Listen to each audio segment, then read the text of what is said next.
இங்கே பேசும் பணியே பணியாக தந்த பொழுது அடியேன் முதலிலே தேர்ந்தெடுத்த தலைப்பு மூவாத பேரன்பின் மூவர் முதலிகளும் தேவாரம் செய்த திருப்பாட்டு என்பது. ஆனால் சிறியேன் என் ஆசை கொண்டு எண்ணி அளவிலே எதையும் செய்துவிட முடியுமா?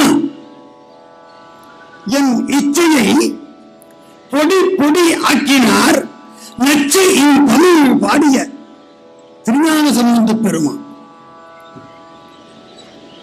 எப்படி என்கிறீர்களா? இந்த திருத்தலத்துக்கு வந்த பெருமான் திருநாளிலேயே இறைஞ்சி பிறகுதான் பைப்பாங்கள் புனைந்தவரை பரவி தாம் பண்டு அமர்ந்த வைப்பான செங்கல்லூரிலே சென்று வருகிறார். நானாவே இறங்கினார் என்று பார்க்கும் பொழுது எத்தனை சிறப்புடைய திருத்தலமாக இது இருக்க வேண்டும். நானாவே இறங்கினார். கல்வித்தகத்தால் திரைசூர் கடற்காழி தகுதி சீரார் நல் இத்தகத்தால் இனிவுணரும் ஞானசம்பந்தன் எண்ணில் சொல்வித்தகத்தால் நாளை இறைவரோடு சேர்த்து ஏற்றுகின்றார். இறைவன் திருமணா ஏற்று பாடம். இறைவரை ஏற்ற வந்தவர் நனாவை ஏற்றுகிறார். நனாவை ஏற்ற வந்தவர் எப்படி பதிகத்தை தொடங்குகிறார்? நாட்டம் பொலிந்திலங்கு நெற்றியினான் என்றா? வில்லார் வரையாக என்றா? அல்லவே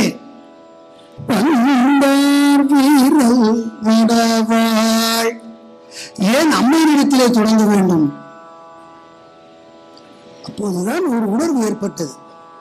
அவருக்கு ஞானம் கொடுத்த பெரிய நாயி நாச்சியாரும் அன்னை பன்னார் மொழி அம்மையும் ஒன்றுதான். அங்கே பந்து ஆர் விரல் மடவாள் என்ற அம்மையை சொன்னவர் பந்தாக உருவதற்கு சொன்னது. எனவே பந்து போல 7 உலகங்களையும் வைத்து அருள் திலக திரு விளையாடல் செய்பவள் அம்மை என்பதை நாம் அறிய வேண்டும். அம்மைக்கு பந்து உருட்டுவது போல உலகங்களை உருட்டுவது விளையாடல். ஐயனுக்கு நாகம் பூண்டு ஏறது ஏறும் விளையாட்டு. ஏன் நாகத்தை சொன்னார்? நாகம் பிறரை அச்சுறுத்துவது. நாகத்தை கண்டால் பிறர் அருவருப்படைவார்கள். இப்படி சொன்னதனால் என்ன குறிப்பு பெறுகின்றோம்? ஆணவமல சேட்டைகள் பிறரை அச்சுறுத்தும் தகமையமாக இருக்கும். ஆணவமலத்தினுடைய விபரீத விளையாட்டுக்கள் பிறர் அருவருக்கத்தக்க வண்ணமாக இருக்கும். ஆக இந்த முதல் தொடரிலிருந்து நாம் பெறுகின்ற நீதி என்ன? இங்கு அம்மையினுடைய திருவடியை வணங்கினால் பந்து போல உருட்டுகின்றாலே உலகம், அந்த உலகத்திலே பிறப்பெடுக்க வேண்டிய தேவை நமக்கு இல்லை. நாகத்தை அறவாக அணிந்தானே நம்மன், அவன் நாகத்தை அது அச்சம் பெறுவது அறிவிருக்கத்தக்கது என்று விளக்காது அணிகலனாக அணிந்தது போல அவன் அடிவழியும் அடியவரை ஆணவமல சேட்டை நீக்கி தனது வீடுலகமாகிய பொன்னுலகம் தருவான்.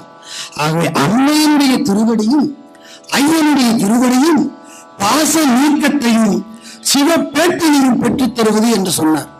சொன்னவர் முதலிலே தோகையாக விளங்கும் அம்மையை சொல்லி திரு தேவாரத்தை தொடங்கியதனாலே அவருடைய திருவடி போற்றி நின்று அவருடைய திருவடி தாமரைகளை சிந்தையிலே சென்னையிலே தாங்கி தெய்வ சேக்கிழார் போற்றும் செல்வ சேயிழையார் என் தலைப்பிலே பேச வேண்டும் எனும் இச்சை எழுந்தது.